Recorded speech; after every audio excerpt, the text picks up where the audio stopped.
All right. Let's begin character number 2 for the Gathering of Nerds.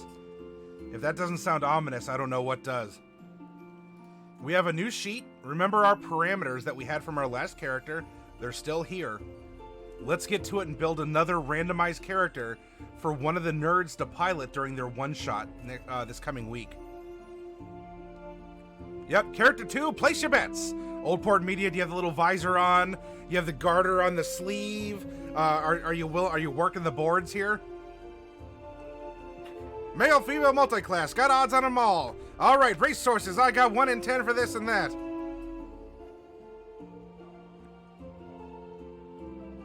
Can you have an acorn?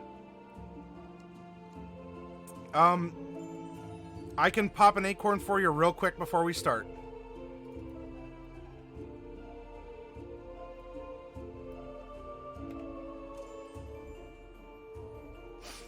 There's 250 visors in the next room, and one could be yours! You tell me when to stop, Donnie, and let's pop this acorn for you. Textbook, it's our gacha. It's a gacha mini stop. Gacha's mini acquisition. Alright, so Donnie, you have a Tressum. A Tressum is a winged cat that actually live around Cormeraine in the Forgotten Realms. Some wizards use them as familiars. But there you go. You have a Tressum. Oh, it's still there from 90... Oh, my goodness.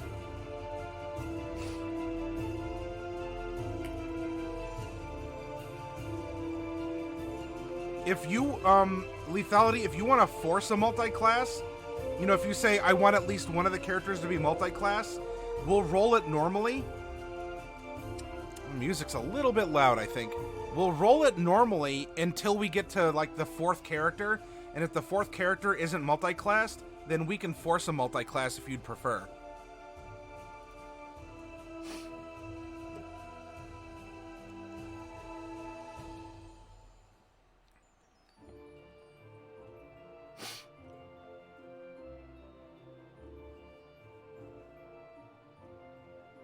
Okay, so if we do not get a multi-class on this character or the next one, which will be on Friday, because Thursday we're popping boxes of Descent into Avernus, then our 4th character will be guaranteed to be a multi-class.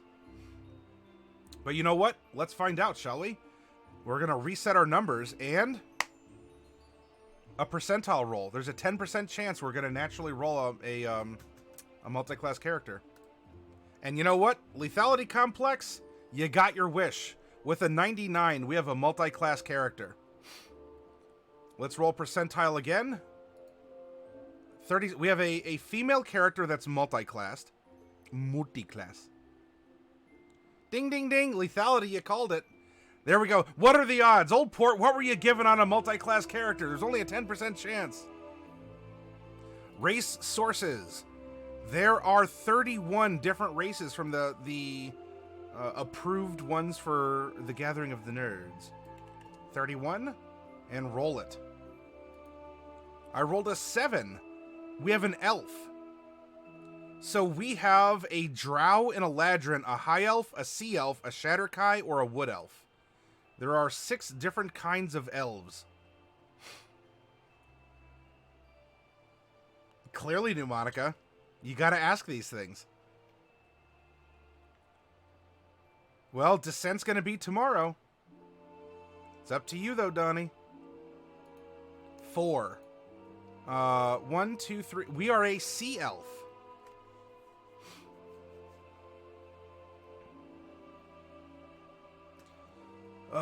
Sea elves are from Mordenkainen's because they're a part of the war. The whole elf section of the war, if I remember correctly. So we're going to get this and this. We are a female sea elf. And let's open up Mordenkainen's Tome of Foes. Or as some people might say, Mordenkainen. However you wish. Da-ba-doop-a-doo. Elf Subraces, page 61.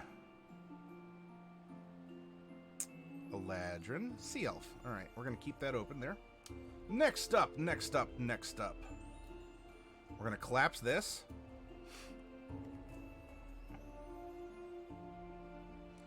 I don't think the adventure comes out tomorrow. I think the minis are arriving at the tabletop first.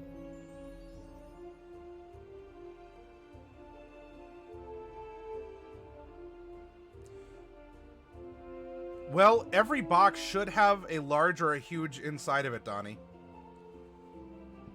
Yeah, the adventure is, the adventure comes out a little later. All right, what is the alignment of this character? Let's roll a percentile set. 64. 64 is a chaotic neutral character. Chaotic neutral, elves are medium-sized. We're generating a level 18 character, so we're going to skip over that. Now let's find out if we replace any ASIs, ability score improvements, with feats. Nope, we're going to take all stat bumps. Backgrounds. We have 52 different backgrounds from the sources that the Gathering of Nerds have approved for use. So I'm going to roll a 52-sided die. 49. An urban bounty hunter. An urban bounty hunter, and I believe that is out of the Sword Coast Adventurer's Guide. Urban bounty hunter.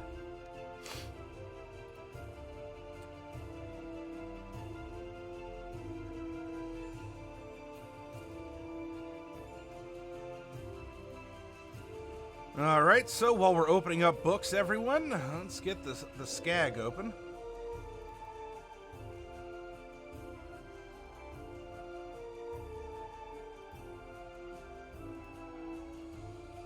Urban Bounty Hunter. Hey, I got it.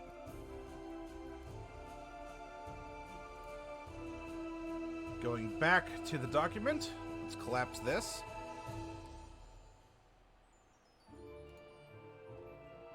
We are now going to roll the classes for this character.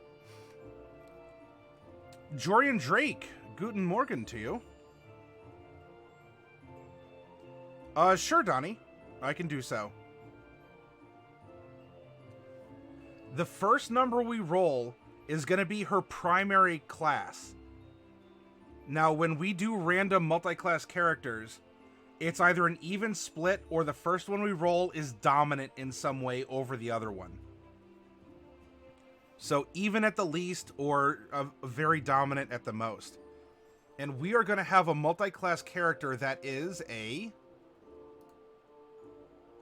primary rogue and a secondary druid. A rogue druid.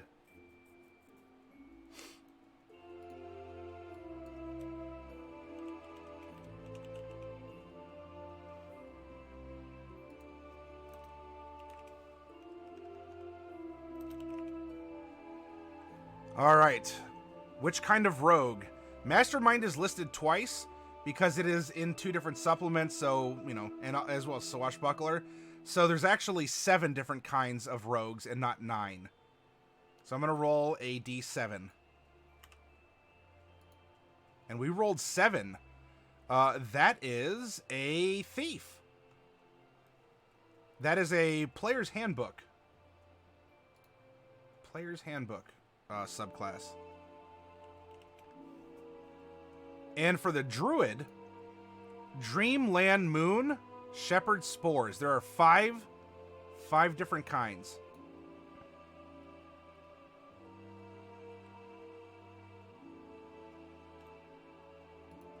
Three. A Moon Druid Thief. This actually could be a really good combo.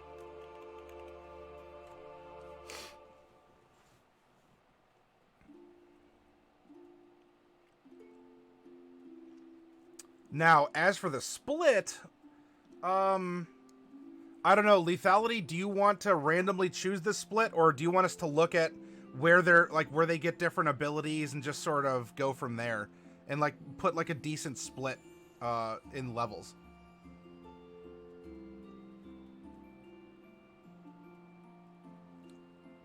Sneak attacks in wild shape. And hey, as a thief, being able to turn into an animal is pretty good.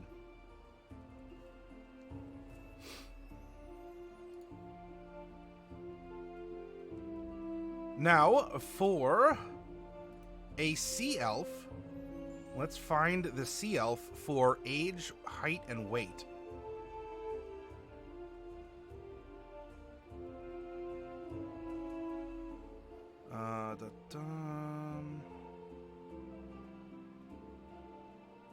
There's the turtle.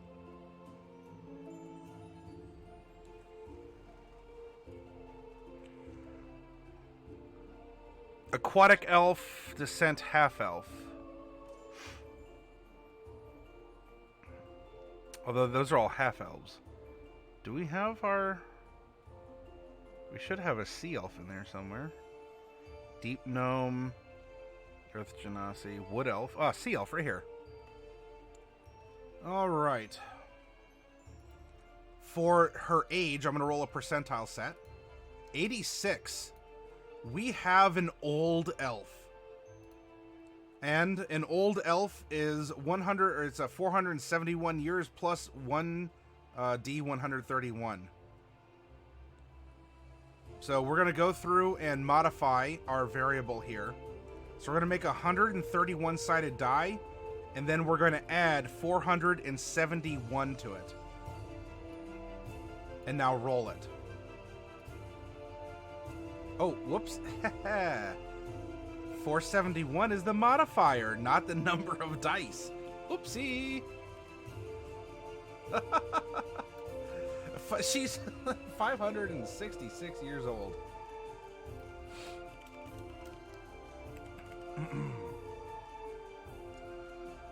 Sea elves start at 4 feet 6 inches high, and we're adding 2d10 to her height.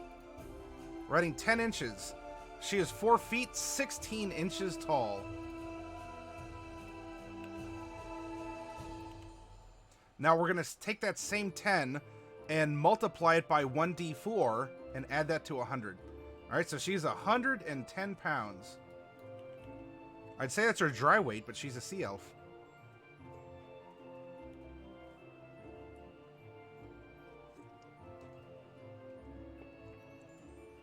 Pneumatica.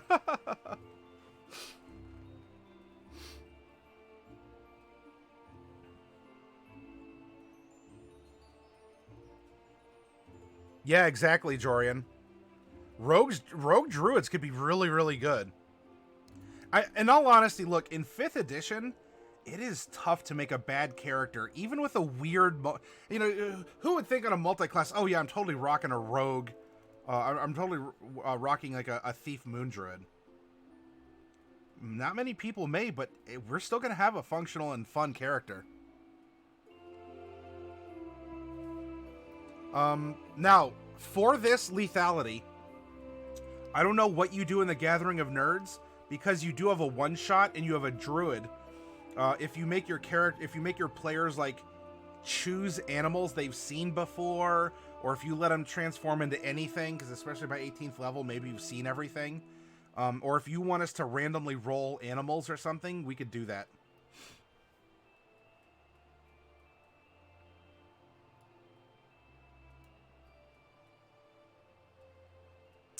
All right, so we have the basic outline here of our character.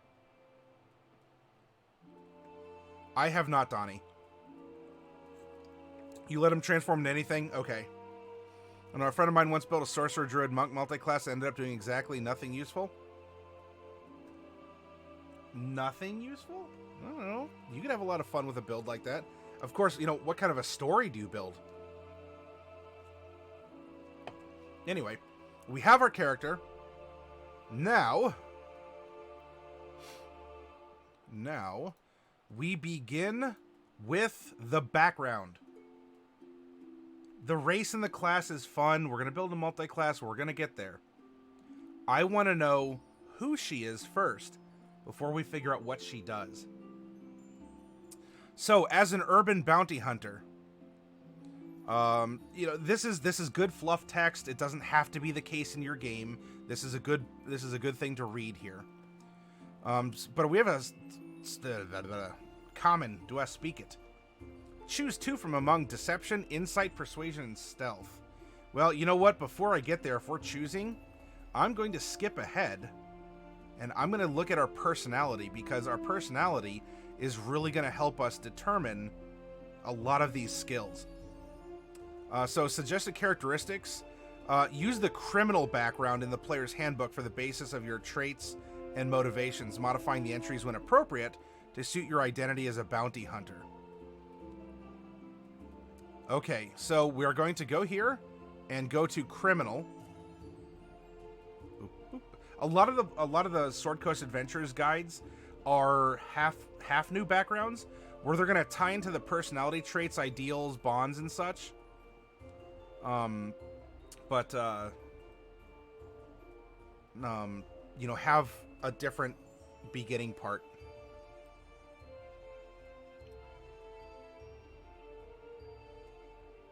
One of the best written ones, says Jorian.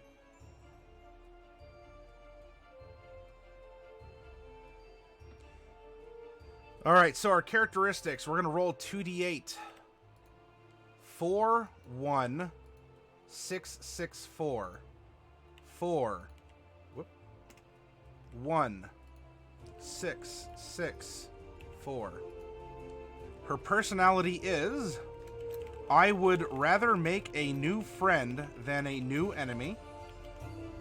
And her personality trait, her second one is, I always have a plan for what to do when things go wrong.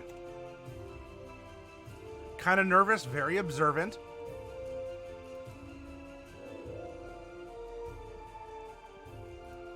I got you, lethality. Her ideal is number 6. Redemption. There's a spark of good in everyone. Right? She captures people and she hopes to put them back on the right path. It's ultimately up to them to do so. She believes everyone has the ability to be redeemed, but this chaotic neutral bend, she's impulsive, or you know, she has these flitting beliefs, even if she's rearrested the same person for the 10th time and they haven't learned their lesson. She still has that hope, but ultimately realizes it's up to them. She's not there to rehabilitate them, but hopefully motivate them and set them on the path. And her bond is 6. Someone I loved died because of a mistake I made. That will never happen again. Ooh. All right, hey, Textbook, thanks for hanging out with us tonight. I hope you enjoyed our workshop. You've seen who we are and what we do, and I really hope we get to see you back another night. I'm glad you've had fun, honestly. Someone I loved died because of a mistake that I made. That will never happen again. Now, we have someone who's over 500 years old. Honestly, approaching 6 before leaving 5. How long has this regret been carried? Is that what is fueling her redemption? There's a... yeah, look, Jorian... Maybe that happened. Maybe she realized that this wild blood was inside her, and it manifested, and she turned into, if not a werewolf, if she's a sea elf, maybe she turned into a shark or a giant octopus, or a dire barracuda. Of course, isn't that just a shark? And what if something happened that she was responsible for? She had these new powers. She used them, and this beast took control of her. That could be very compelling. And lastly, our flaw. Number 4. I have a tell that reveals when I'm lying. So her eye twitches. She, swooshes her I don't know if she's like a Vaporeon and she gets a tail. If not, lethality, maybe your sea elves can have tails. Whoever plays that might find that to be fun. But something happens, an eye twitch, looking back and forth, a constant tapping, something along those lines. She grins and her mouth is full of sharp shark teeth. I think it could be interesting. Played, yeah, exactly. She's seeking, you know, she hopes to get redemption herself, but maybe she's never content in finding it. No matter how many people she tries to help, she's never helped herself. Believing too much in redemption and maybe let someone go instead of so yeah, it could even we could even combine them. Maybe her first it doesn't have to be. We could keep them separate. Maybe her first bond was to go get someone she loved, a lover of some kind, or a family member who broke the law. She had to go out and get him, and in the mix, there was a struggle, and this bestial presence came out and awakened inside of her, and unfortunately caused a rather nasty boo-boo. And so in that case, or if she let someone go in that case, maybe maybe then they went on to go like murder again. I see what you're going for.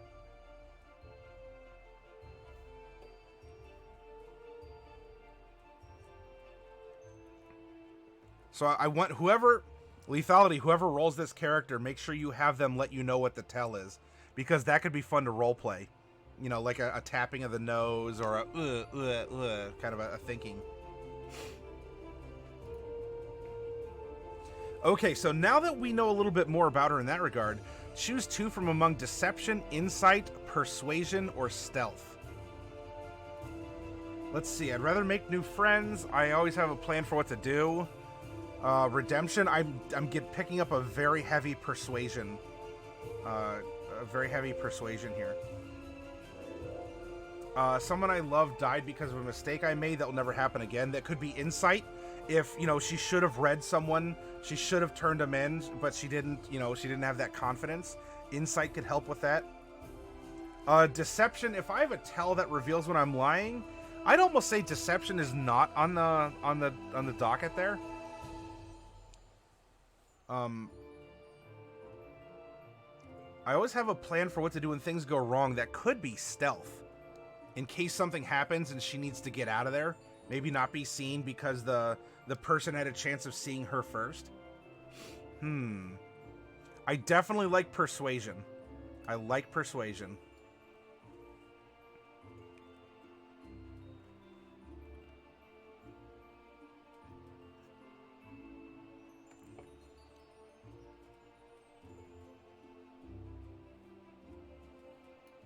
You routinely interact with both the criminal subculture and other bounty hunters, maintaining contacts in both areas to help you succeed.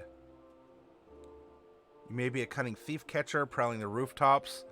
That's what a thief does, actually. Try and catch one of the myriad burglars. Perhaps you're someone who has your ear to the street, aware of the doings.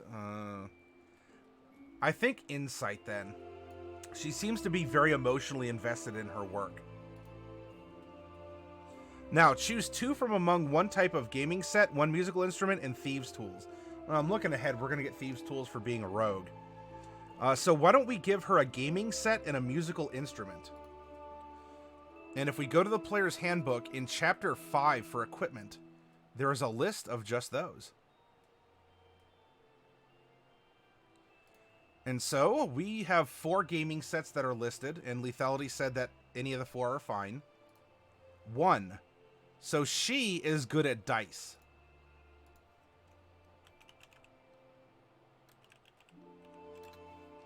And for a musical instrument, 1, 2, 3, 4, 5, 6, 7, 8, 9, 10. I'm going to roll a d10. 4. 1, 2, 3. A flute. Dice games, and she's a flautist. She flaunts her fluting.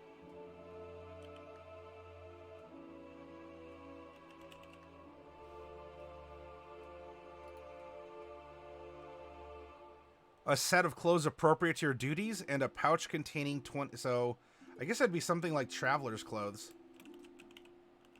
Traveler's clothes and 20 gold pieces. Honestly, she should probably buy some manacles or something with that. Now, the background feature, ear to the ground, I'll write this out, or at least condense it for you, Lethality, because this is not PHB. Ear to the ground.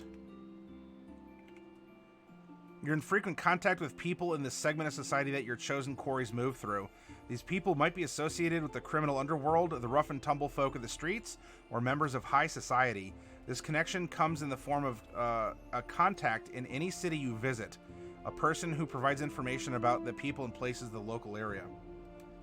You have a contact in any city you visit that provides info on the local people and places. That's a good redux for it. Hopefully, if you need me to write the whole thing out, Lethality, just let me know.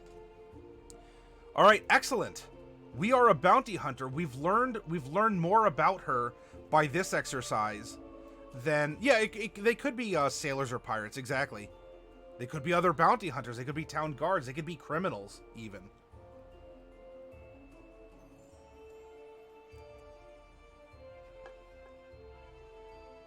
So now we know who this person is. Sure, she's a sea elf. Sure, she's a multi-class character. Whatever. I want to know who she is, and we're finding this out. We're getting to know her. She has this kind of nervous tick, right? This tell that reveals when she's lying. She might try to lie, but it always comes out when she does. And she has this regret as well. There's a dark story. I mean, darkness is the theme of this one-shot. So there is a dark past. Maybe she has to go back and confront it. I mean, these are.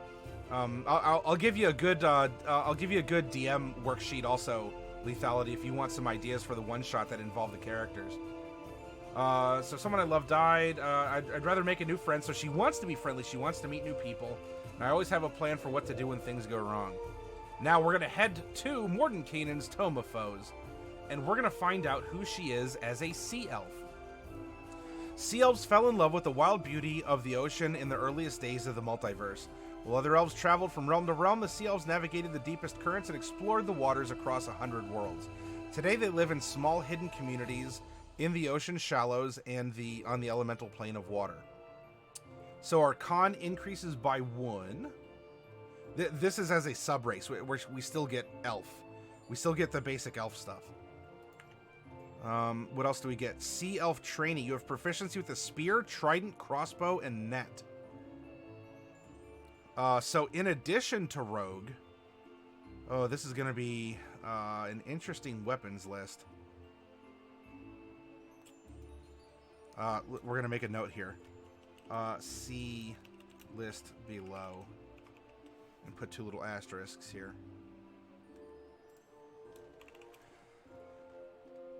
So we have the spear, trident, light crossbow, net, and then we'll continue that with the rogue stuff. Child of the Sea, you have a swimming speed of 30 feet, and you can breathe air and water. Child of the Sea, water breathing. And up here for swim speed, I'm going to put 30 because our run speed is 30. Our climb would be half of that, and no fly speed.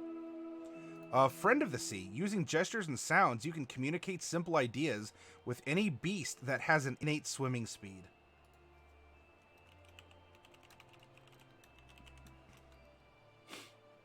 Using gestures and sounds, you can communicate simple ideas with any beast that has an innate swimming speed. Languages, you can speak, read, and write Aquan. So for an elf, we're going to get Common, Elven, and Aquan. Alright, so we've put our subrace info here. We're going to have to go back to the player's handbook here and go to races and find out what elves get. All elves.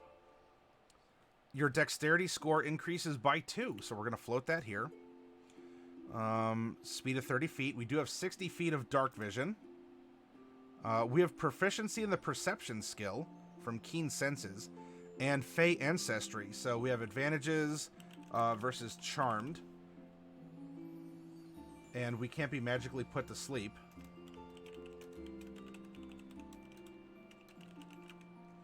Oh, I can just put that. That's a player's handbook.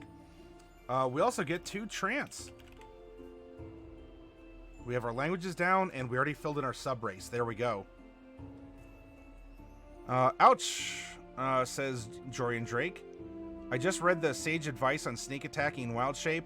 Seems like sneak attacks require a ranged or finesse weapon to work, and no animal shape has that. Of course, likewise, a monk or rogue can't sneak attack raw rye unarmed either. Well, if you need a ranged attack, depending on the animal, I mean, you might be able to pick up a boulder and throw it if you're a monkey or like a gorilla or something like that. And ultimately, you know, it'd be up to, yeah, I mean, ultimately it'd also be Lethality's call if he wanted to house rule it or not. You know, say that, because I think Tabaxi Claws attack off of Dex and not Strength or something.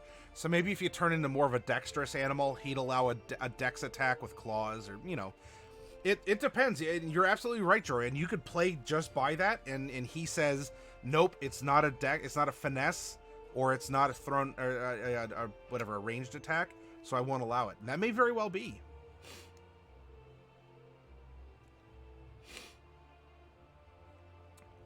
Donnie, you'd let claw attacks and whatnot work? But can a bear really be sneaky with its claws if it's going... All right, now for our class. Our first class, actually. X-Men, first class. We're going to build the rogue first. However, before we build it out, we need to know the split. We have 18 levels to work with. And if we wanted to milk all of the ability score improvements... then it would have to be something like 14 and 4, or somewhere there in between. Half Demon Dan, hello and welcome. We are building a random character tonight for Lethality Complex and the Gathering of Nerds. Their challenge for their one-shot that was opened up to me was to create completely random characters for the players to use in their one-shot. And so we're in the middle of creating our second character as such. You've been snuck up on by a bear? You live in the woods. Well, so Donnie, if you're speaking from experience. So if we did something like a 14-4, that would give us blind sense. And then for a druid,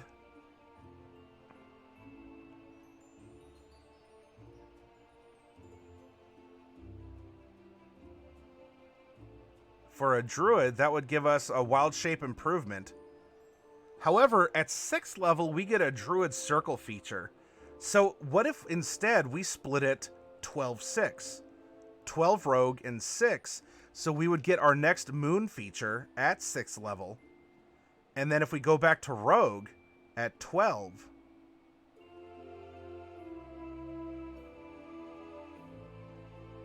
Come on, there we go. Rogue at 12. You at least get the ASI, and you would have also reliable talent, which is really good. But we'd be missing a roguish archetype feature. I don't know if any of that's really important. Lethality, do you have a particular split that you want, or do you just want me to go with whatever? Half Demon Dan, this is the place to come. This is a workshop, and we will happily answer your questions. Especially if you're a newcomer. Especially. Pull up a chair. You're sitting at a table in a game store. Pretty close to literally. Lethality, you want to go 12-6? Alright, so we're going to go 12 rogue, 6 druid. Okay, so we'll build it as such. With the rogue being dominant. So we're going to build our 12 levels of rogue first, and then we'll multi-class in the 6. So Half Demon, you're new to D&D. This is a little bit of an advanced character build. Not that 5th edition is super complex. You're going to see that I'm pretty much just going to go, whoop. All right, all this stuff goes on the sheet. Yay, we're done. And then we're going to throw some, we're going to throw a couple levels of Druid on there too. But Half Demon, if you have questions, I'll try and answer. And there's plenty of other people in here who would love to answer your questions and help you understand what's happening in this workshop. Or if you have a question on, did my camera just freeze? If so, that's a magnificent picture of myself going. Anyway, so yeah, if you have questions, please ask. Any question is fine. All right, 12 levels of Rogue. Rogues are a D8 hit die class, so we get 12. I'm going to scoot this over, boop, boop, boop, so y'all can see. And I love that this sheet is set up for multi-classing right here. So you get 12 levels. Boop, ba-da-bum, bum, bum. You get 12 D8 hit die. We get light armor proficiency. Light armor proficiency. Now, we're going to continue our interesting blend of weapons. Because here we have all simple weapons. Hand crossbows.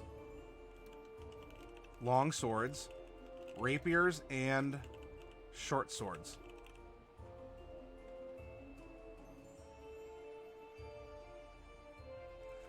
Well, what do you call it a monster? There's plenty of people who play a human character that act in a very monstrous fashion.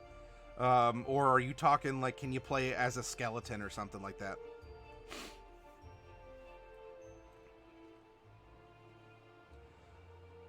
We are going to get tool proficiency with Thieves' Tools.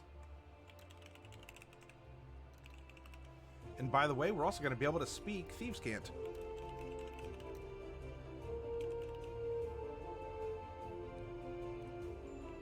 You're just going to... oh, sheeps. With the hive mind. Now, we get to choose 4 skill proficiencies from a list that's just down at the bottom. Probably a little hard to read, but I'll go over it. Oh, I'm actually after. Dex and Int are proficient saving throws.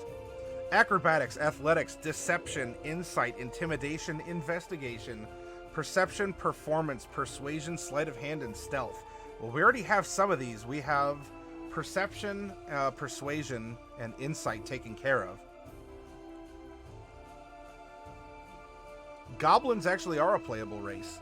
Now, ultimately, your Dungeon Master has the final say on which races are available. There is a template to build a Goblin player character. And for a Skeleton, similar? It'd be a homebrew one, though.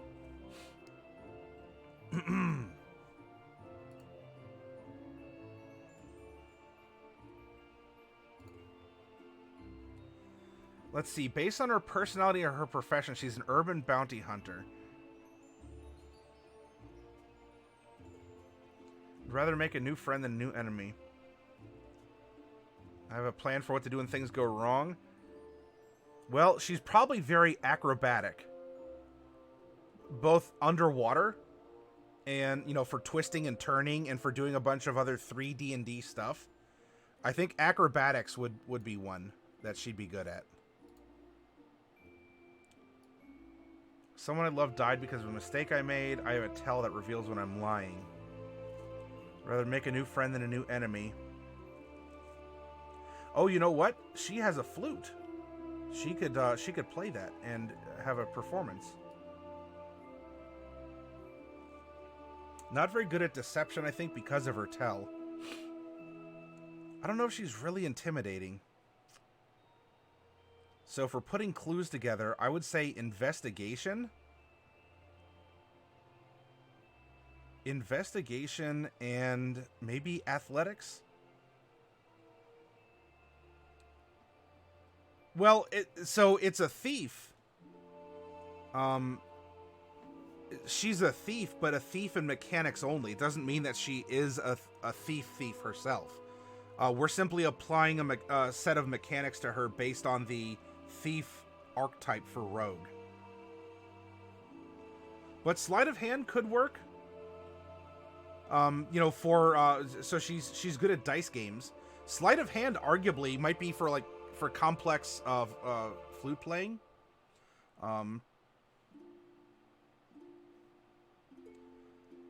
Nah, I mean, you could always use a name generator, but half Demon Dan, naming a character is not that tough to do.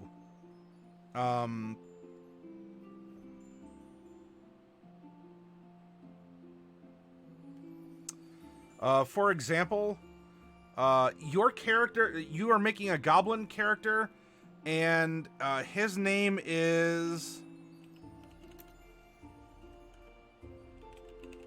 His name is Plen Aq. No, that's a weird name. Does it sound like a goblin name? Oh, hi, I'm Plen. I'm Plen Aq. Nice to meet you. I'm a goblin. If you didn't already know. I think the ears gave it away. What do you think? Honk, honk. Now, where did I get that? I don't know. A help guide?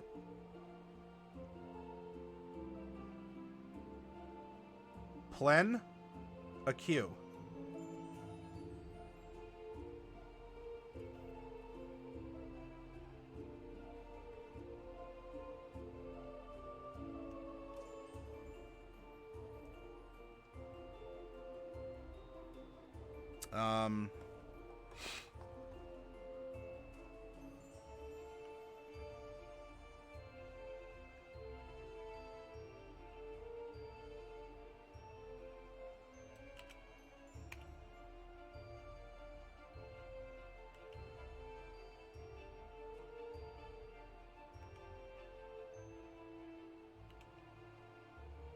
Your character's name is... Your character's name is Kolko. However, all his friends call him Big K. And there's not even a K in your name. So why does everyone call you Big K? I don't know. You make it up. It's your character. This is also your character.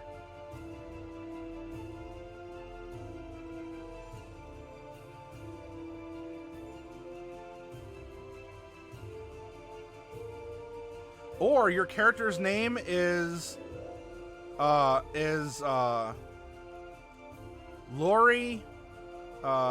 Zeroka. Lori Zeroka.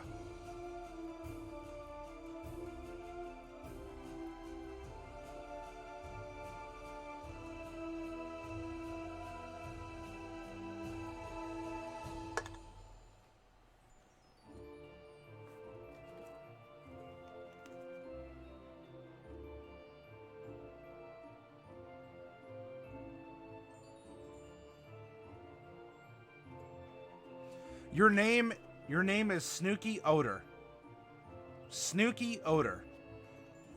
You see? Your name, Snooky, S-N-O-C-I, Snooky of the Realms, O-D-R.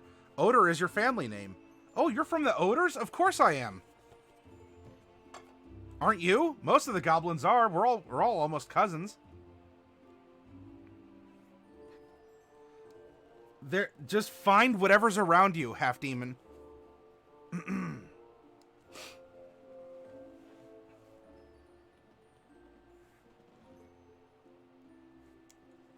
Let's see.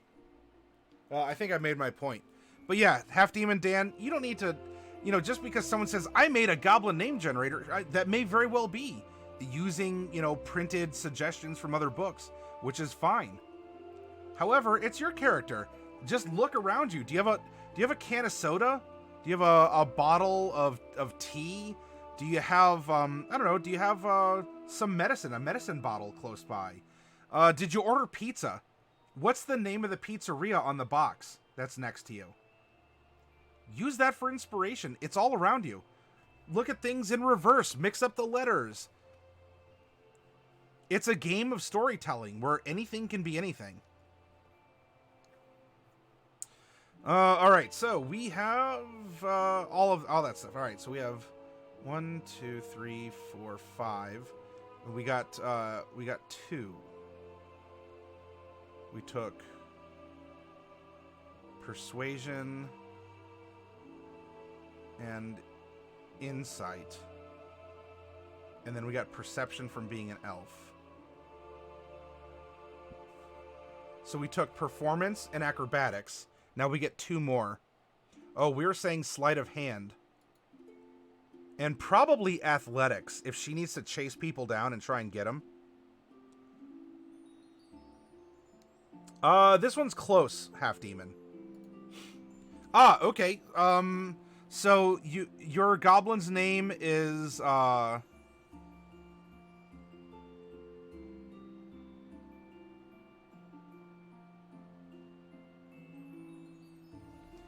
if you could just reverse it, Nimroftem.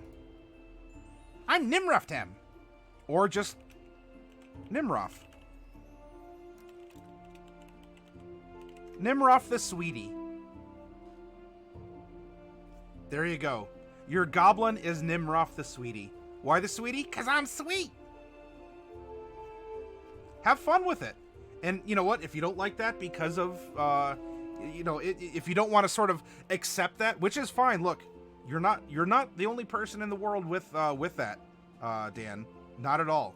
So it's nothing to feel bad about. I mean, it's like people, feeling bad that they're taking, low dose aspirin, or they're taking whatever cholesterol or other things like that. So if you want to play into it, you're Nimrof the Sweetie. There we go. Your goblin ran into a troll. Exactly, Jorian. Your goblin ran into a troll who wanted to eat him and said that his meat is likely sweet. And so from that point on, Nimrof knew that troll, that powerful troll, gave him a nickname. I'm Nimrof the Sweetie.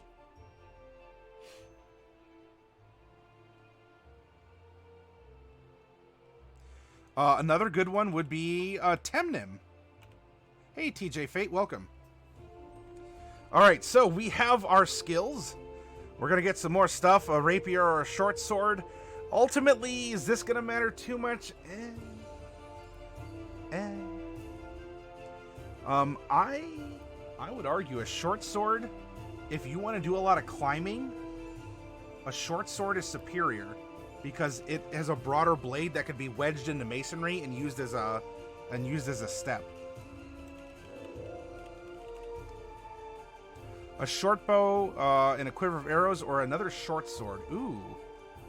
I mean, we're good at either. Of course, we're also good at these other weapons. So of course, if lethality opened up to that, this is just the starting package though. So it's whatever's. Let's just mix it up and we'll just put a short bow here. Burglar's pack, Dungeoneer's pack, or an Explorer's pack. If we're needing to bust down doors, get in and get people, I think the Burglar's pack with the pry bar, the crowbar, is going to be the way forward there. Of course, caltrops don't work so well underwater. Then we're going to get some leather armor, 2 daggers, and thieves' tools. Which I think comes in a burglar's pack, so maybe we just have a backup set. Dagger X2. All right, expertise. Now, by 6th level, we're actually going to get to know 4 of our skills are going to have expertise. I don't see her necessarily as being the type to super need thieves' tools. Well, I don't know. I have a plan for what to do when things go wrong. That might be picking a way out or needing to disable something. That if she's in a panic. Persuasion for sure, because she herself is a sweetie. I'd rather make new friends. I have a plan for when things go wrong. So, persuasion, perception?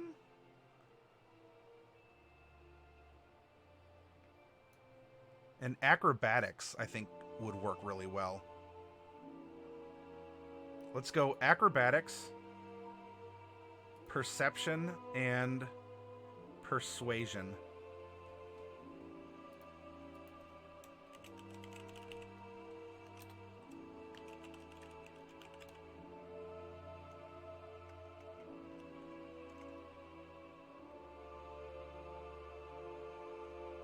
So that's noted on there. I'm going to just add plus thieves' tools.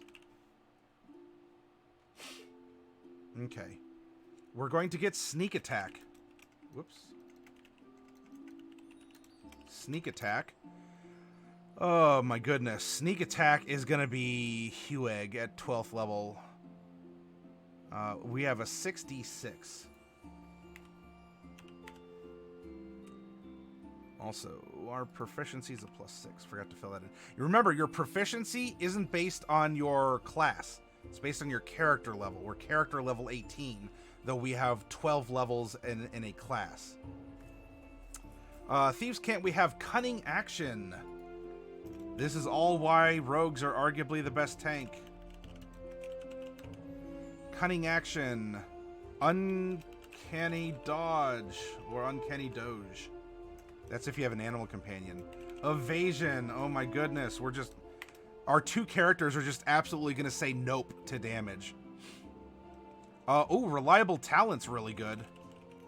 Reliable Talent is what we get at 11th level. Now, we don't get Blind Sense. Yes, we're an 18th level character, but this is a 14th level rogue ability. So we don't have that yet. And so we're going to go rogue class. Druid class. Rogue archetype.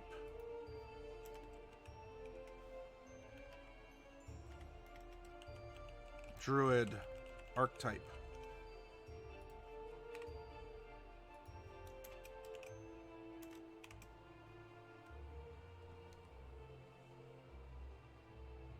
Yeah, Reliable Talent is really, really good. A lot. Of course, if you build the quintessential the bard rogue, just skills for days. Absolutely skills for days. All right, now as a thief, we're gonna get a couple abilities here. Fast hands. You can use the bonus action granted by your cunning action to make a dexterity sleight of hand check. Use your thieves tools to disarm a trap or open a lock, and or take a use an object action. That's really good. We have fast hands. Especially, you gotta get those manacles out and click, click. Nice and quick. Second story work. You gain the ability to climb faster than normal. Climbing no longer costs you extra movement. So, we have a swim of 30, a climb of 30, and a run of 30. We have a very mobile character. In addition, when you take a running jump, the distance covered increases by a number of feet equal to your dex modifier. At 9th level, we have Supreme Sneak. You have advantage on dexterity stealth checks if you move no more than half your speed on the same turn. So we're not proficient in stealth, which is fine, but at least we'll have advantage on it. And we do not get use magic device because we're not 13th level. We are 12th.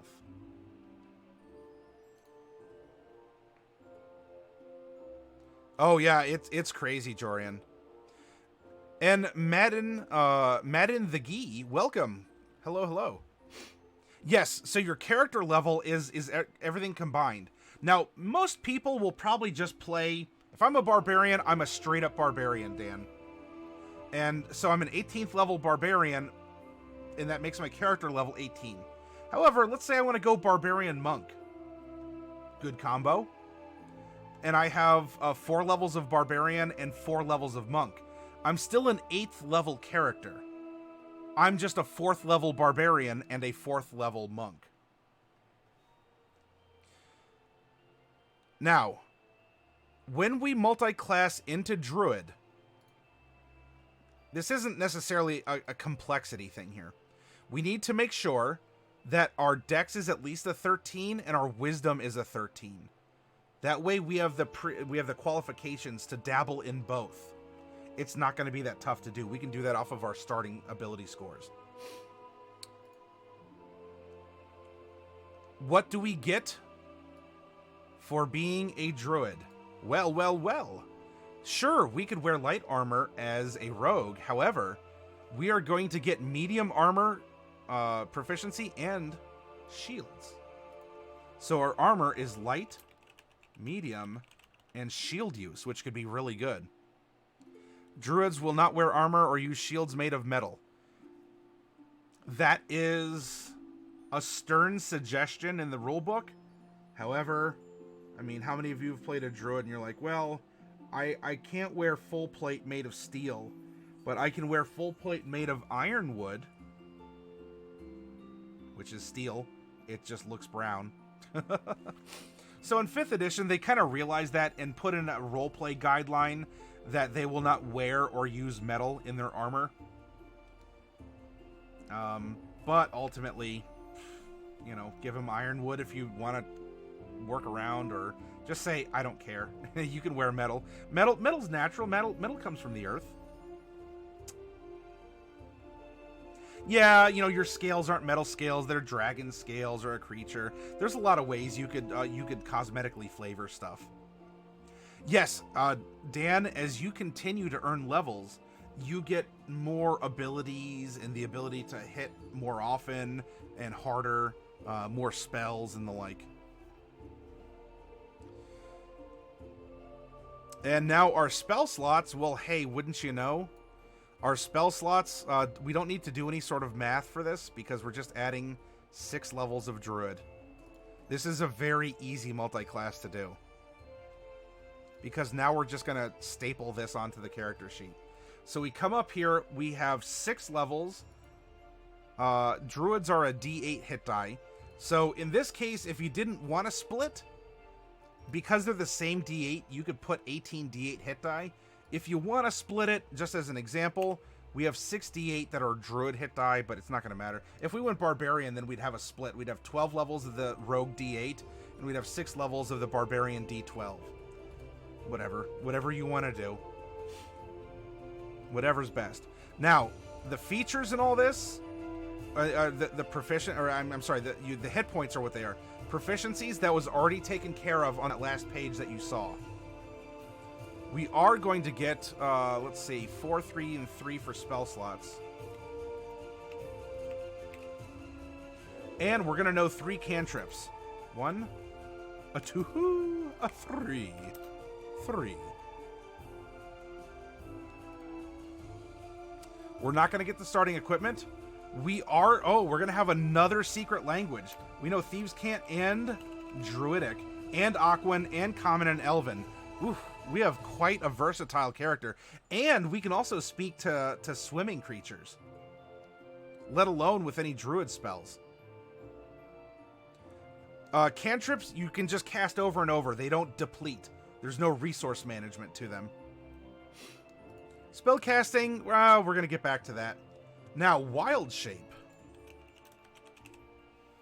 Wild Shape. You can use this feature twice.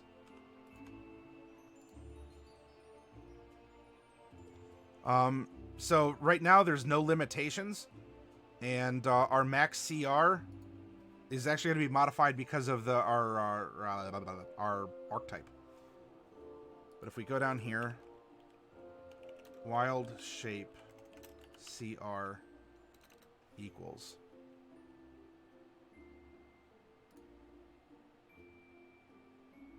And there's a lot of stuff you can and cannot do in Wild Shape. I'm not highlighting this. If any of you are new, I'm not trying to scare you away. It's not difficult. It's just laying out, you know, what do you do if you go from this to this? To this. There's certain things that you can and can't do now. And this simply spells out guidelines for that. We're going to get our Druid Circle. I'm not going to worry about that yet. ASI, and oh, you know what? So Timeless Body, we're not level 18. So really all we need to worry about is our Wild Shape modifier here. Circle of the Moon, we get Combat Wild Shape, which means we can cure ourselves. We can restore ourselves with magic. Circle Forms. Transform into a beast with a challenge rating as high as 1. Starting at 6th level, you can transform into a beast with a challenge rating as high as your Druid level divided by 3, rounded down. Alright, so our CR is 2.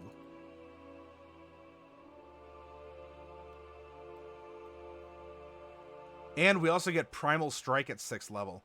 Starting at 6th level, your attacks in beast form count as magical for the purposes of overcoming resistance and immunity. So we have Combat Wild Shape. And Primal Strike. Ta-da! We've added on... Wasn't that easy? We added on six levels of Druid.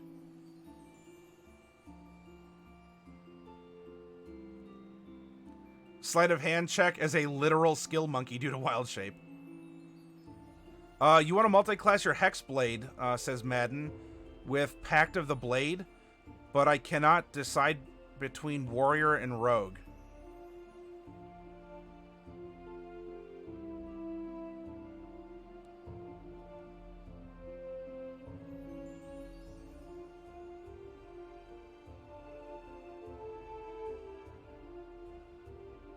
Well,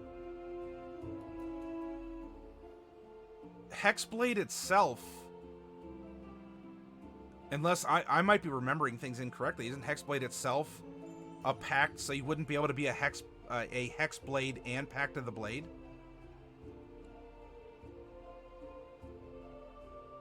Or am I missing something?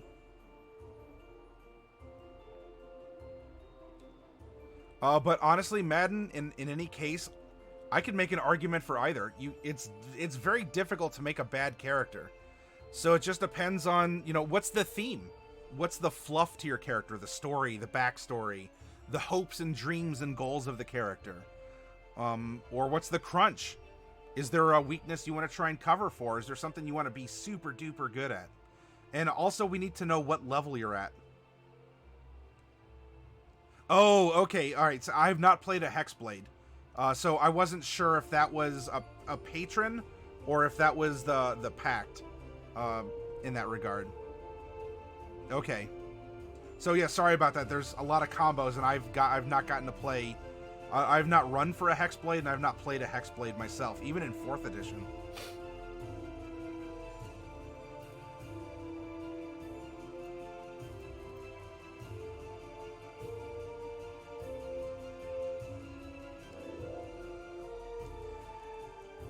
Okay. We have a background, a race, and classes, and their subclasses. It's now time to put the engine into the chassis that we formed for the character. We need to make sure that at least dexterity and wisdom are 13, and that is super easy to do. Oh, okay.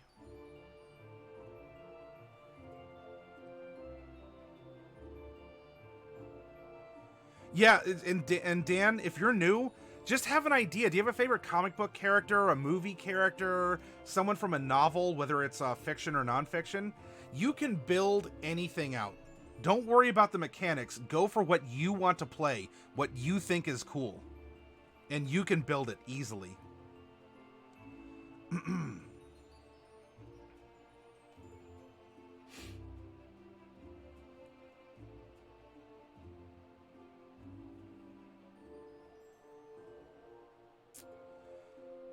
Let's see. Dexterity's important. So maybe we could just do the 15 there.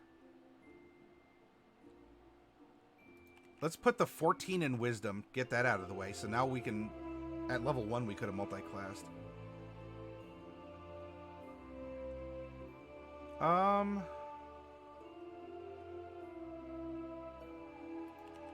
13, 12,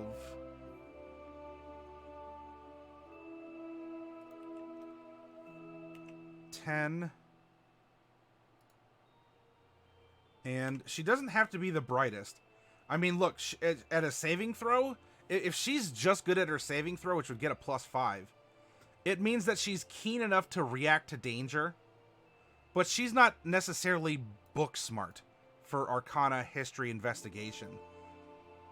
I mean, I always have a plan that could be more instinctual, based off of perception, and looking around. Or that's her save. Or, you know what? Ooh. Or, you know what? She's old. What if the 8 actually went in con and her intelligence was at least average?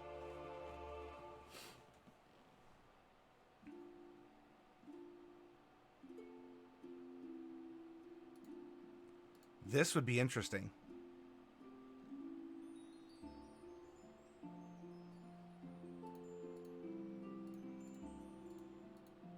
if we do this, 17 dex, 9 con, and now we get to add 8 points because we get from our rogue 4, 8, 12, and then at 4 for druid. We get 8 points to play around. Let's bring her con up. So there's 1. Let's bring her dex up. So there's 2. Let's bring her charisma up. So that's 3. We're going to drop a spare 1 in strength to give her a little bit more carrying capacity. And now we have 4 more points. And I think that we can drop those 4 points into her... I'd say her wisdom to bring that up to an 18 as well to match her dexterity. Very perceptive. Very dexterous, even out of animal form. Decent enough in other things, but you know what? She's old. She's 566. You know? When she transforms into a bear, you say, when'd you learn how to turn into a polar bear? You say, I'm not. I'm a black bear, but I guess I'm more gray now. It can happen. So, strength is 1. Dex is 4. Con is 0. Int is 0. Wisdom is 4. And charisma is 2. Saving throws. And our athletics check. We get a 10 on our saving throw and our sleight of hand. And we get an amazing 16 for acrobatics. 0 con. 6 and then 0s down the line. Our wisdom saving throw and everything else is 4 except insight, which is 10. And perception, which is 14. Because we add, we're double proficient. Because we have expertise. So 12 plus 4. Oops, 12 plus 4 is 16. That's going to give us a 26 passive, by the way. Our saving throw is 2, and then we go to performance, which is 8, and then a 14 in persuasion. Excellent. Yeah, exactly, Diadems. She learned much more on the streets being a bounty hunter. All right, her armor class, if she's wearing basic leather, it's going to be 15. However, armor class on anyone that touches Druid is going to be wildly different. And of course, we can also wear medium armor. So this could easily be upgraded to something even more heavy duty, and we can even have a shield.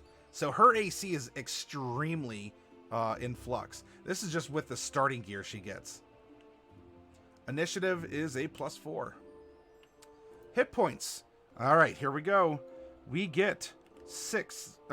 We get 8. That is our hit die at level 1. You get your full hit points then. Our remaining 11 levels in Rogue is half plus 1. Right? Half of 8 is 4, plus 1 is 5. Now, we could add in Druid because they're D8s also. Let's say they're Barbarians and D12s. I'm just going to split it out all the same. Then for all of our 6, you do not get the full hit points for your first level of a multi-class. Remember that, everyone. For all 6 levels, it would be 6 times half plus 1 is 5. Then for all of our character levels, every level we are as a character, which is 18, we get bonus hit points equal to our Constitution modifier. So here's our math. 18 times 0, this is nice and easy. That's 0. We're getting 30 hit points from our Druid. We're getting 55 hit points. Well, from our other levels of Rogue, that's not our first. So here we have 85 hit points plus 8. We have 93 hit points at level 18. And now she is no longer a set of stats. She has earned herself a name. Short swords are finesse weapons as our daggers, so we're probably attacking off of dexterity with them. So that's going to be 4 plus proficiency, so that's a 10. Ranged weapons are dexterity, so that's a +10. And daggers, the same thing. That is 1d6 plus 4, because we have a 4 modifier. Piercing. 1d6 plus 4 piercing. And 1d4 plus 4. Piercing.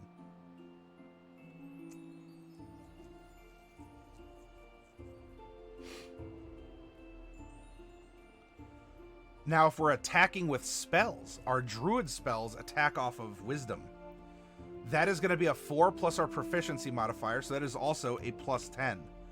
To resist the effects of our spells, should our spells call for a save, it is 18. Because it is your attack modifier plus 8. It's always plus 8. It's just a floating 8. 8 is the constant.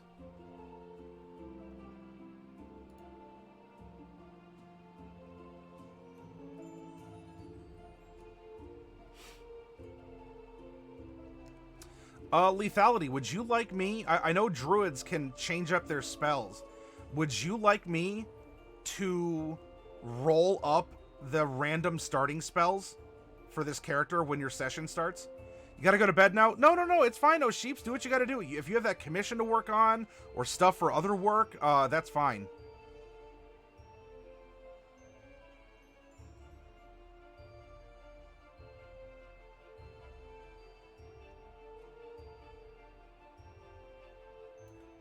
Spellcasting ability is Wisdom. We had an 18 to save against and a plus 10 to attack. Oh, Sheeps, thank you for the host.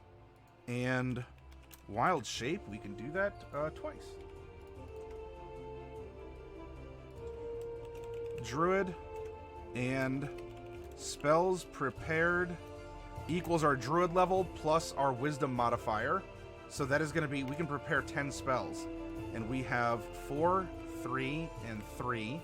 And we have 3 cantrips. 1, 2, and 3. Yeah, the cantrips will lock in. Okay, no problem, Lethality. So let's do that. Let's do that quickly. Then they can prepare 10 spells, and they can slot them in wherever they want.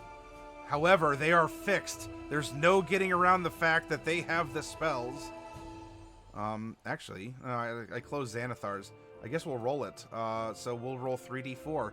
Odds Player's Handbook, evens, it's a Xanathar. We have 1 PHB and 2 Xanathars.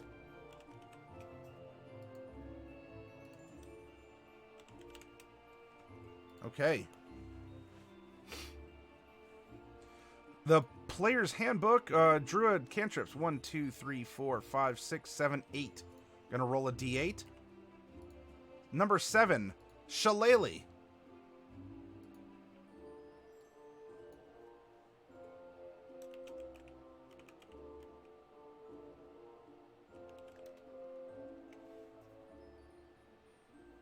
All right, now we're going to open up Xanathar's Guide to Everything, Everything, Everything.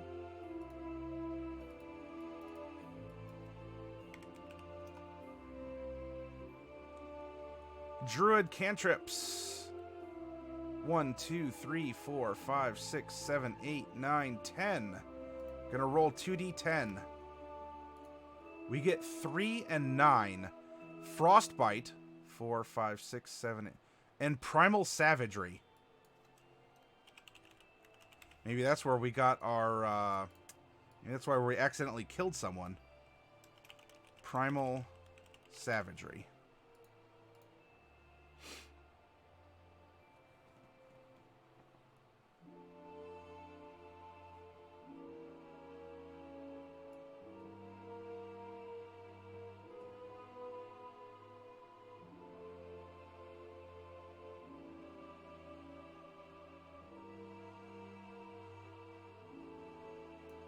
All right. We did it. She needs a name still. So we have this Kedic neutral female sea elf, urban bounty hunter, who is good really in 3 dimensions. We can fight in 3 dimensions. We can travel. Look at this. A run, climb, and swim speed of 30. That's, and you know what? If we want to fly speed, we turn into an animal. She's highly communicative. highly mobile, and can certainly strike in a variety of ways. This is an amazing bounty hunter. This is someone who can hunt you to every corner of the earth. All of these languages and all of the utility that Druid spells can bring, my goodness. We get thieves tools. We can play it. We're really good at a dice game if we need to make money. We can play the flute. We have an awesome array of skills. Persuasion, performance, perception, insight, sleight of hand, acrobatics, athletics.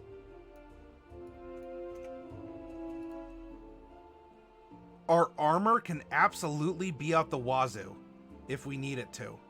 Absolutely. I mean, we would look like a fighter rolling through town. We could easily pass for that.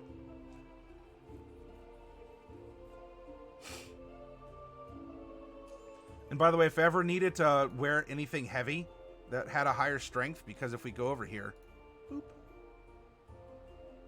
there's no strength requirements for medium, but when you start getting into high, I would just sacrifice 2 wisdom and put it into strength. I mean, we could do that right now, and I think it would still be good for her character. I would not have a problem going with a 3 wisdom and bumping up her strength by another 2. You know, if you think that makes sense, you want me to, that's fine. Because that would also give her proficiency with better proficiency with the trident and the net and other stuff like that. But you know, whatever. I mean, she's trained on this as a sea elf, but this is such a versatile character. Absolutely versatile.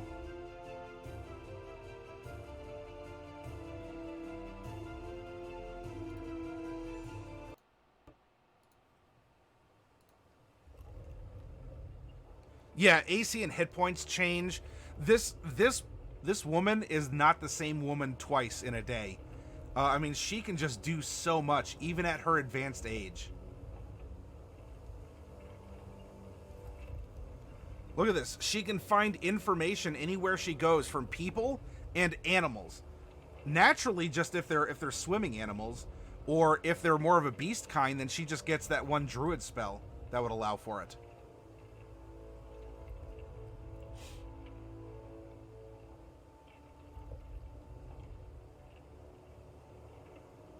This is an amazing character. And you know what? I never would have thought to squish these two together, but look at what we have.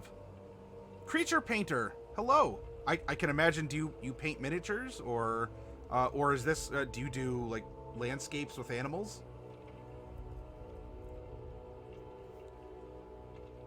Look how observant she is. I mean, this is an amazing woman. Lethality, do you like this multi-class character? Was this the kind of challenge that you might have been hoping to bring?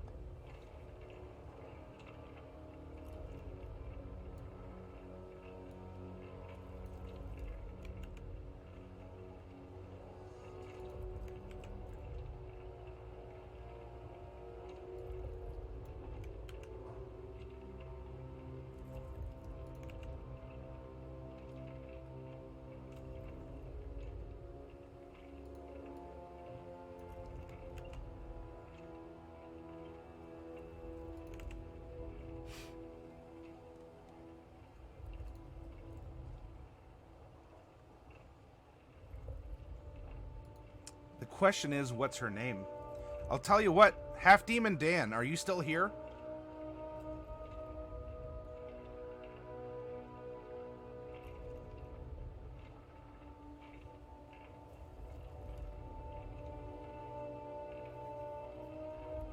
What's this character's name? Look around you. Use the exercise we went over earlier. Look around you for inspiration. Reverse things. Mix up letters. Is there a poster hanging in your room? Do you have again, like a can of Coke or something? Go off of what's around you. And I want you to propose a name for this character. It's a formal name, even a nickname. You know, if she's known as, oh, she's the, the changer or something like that, or the morpher, that's fine too. Or the observant, so-and-so, sort of how you'd be like, Half Demon Dan, the uncanny, or whatever. Anything, title and a name, Give me something for this character. You can do this. I promise. Have confidence. You know, it might sound dumb, but you know what? Who cares? This is a fantasy game. I mean, I would prefer nothing like, I'm going to call her Barbara the Streisand. Because, I mean, I want a little bit more effort than something like that. But, you know, but throw something out there.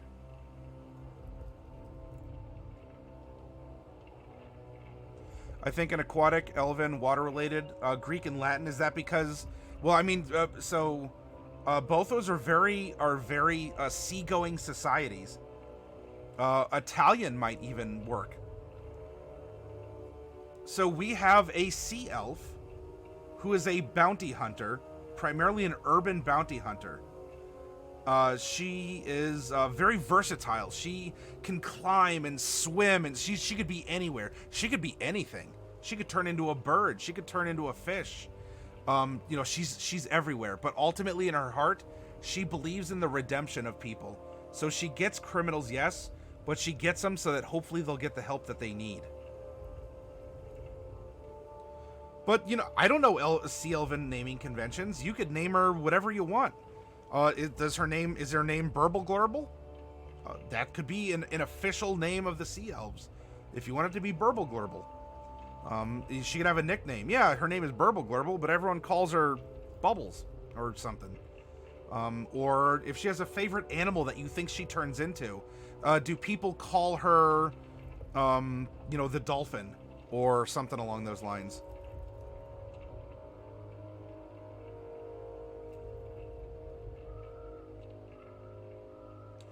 Ah, Core and Mare for Heart and Sea.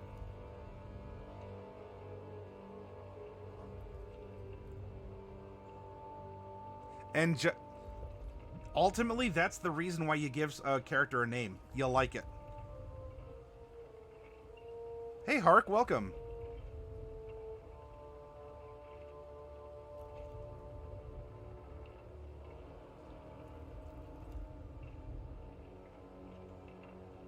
Camo says, Morian Sea Storm the Relentless.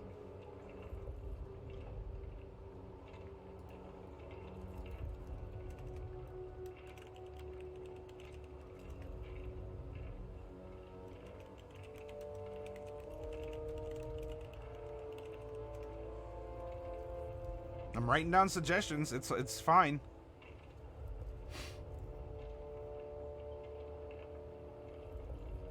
Half Demon, you got something for me? Throw something out there. Hey, Victor, good morning. Yeah, it could be the translation from Elven. So, yeah, if you squish those together, Jorian.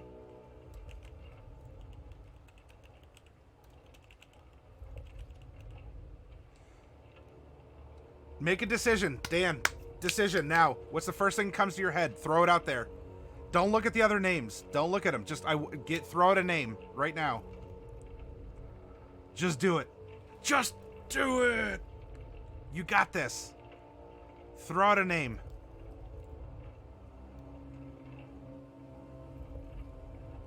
A name, a title. Whatever you want. Let's make this happen, Dan. You can do this. I'm empowering you as an up-and-coming role player. I'm empowering you to make a decision. You have what it takes.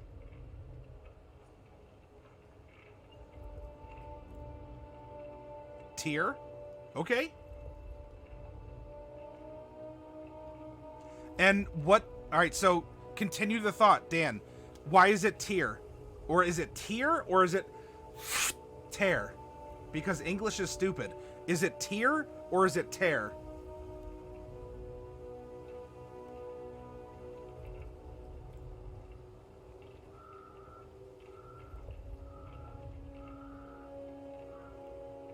By the way, I like to... If you ever want to fake someone out, you just get a piece of paper, and you just go...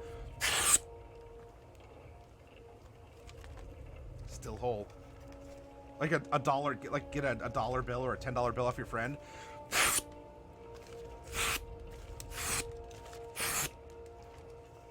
Tears in the fluid from your eyes. Okay.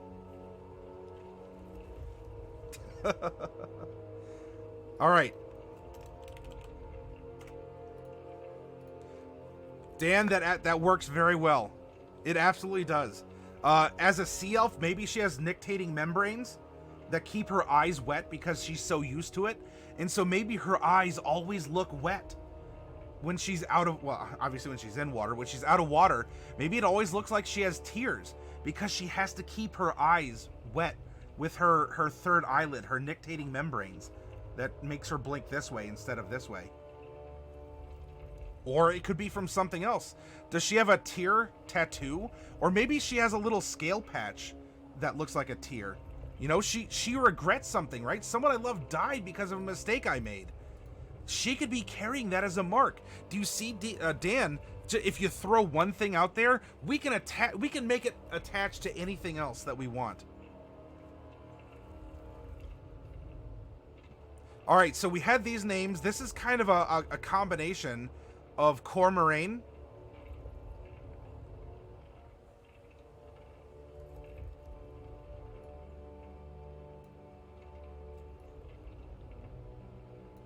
so how about this?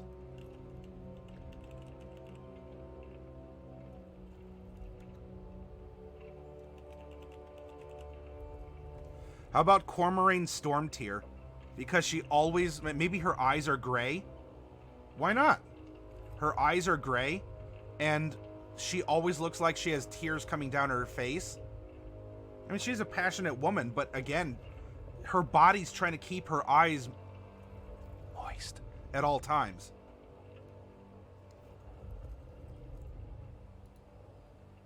And so maybe her last name actually translated from the Elven tongue or the Aquan tongue into the common tongue could be Stormheart.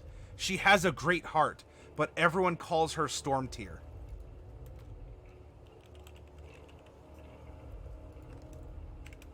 Right? Because she is a bit of a bleeding heart bounty hunter. There we go. Dan, did that make sense? Do you feel invigorated? Do you feel empowered?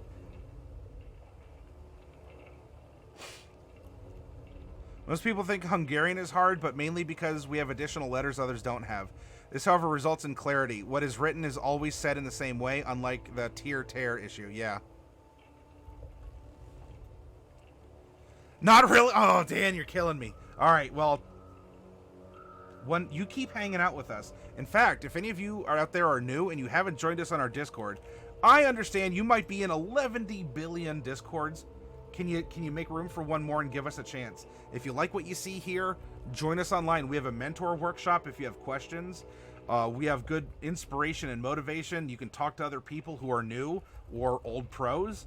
But yeah, go ahead and join us there. All right, I got to get up. I got to take a personal break. Wink. And when we come back, I don't know, we could talk, have a little table talk. We can pop some capsules if people want to sponsor some minis. We can have some fun, or otherwise, yeah, we'll find someone to raid and spread the good energy. So I will be right back. Just a quick little bio break, okay?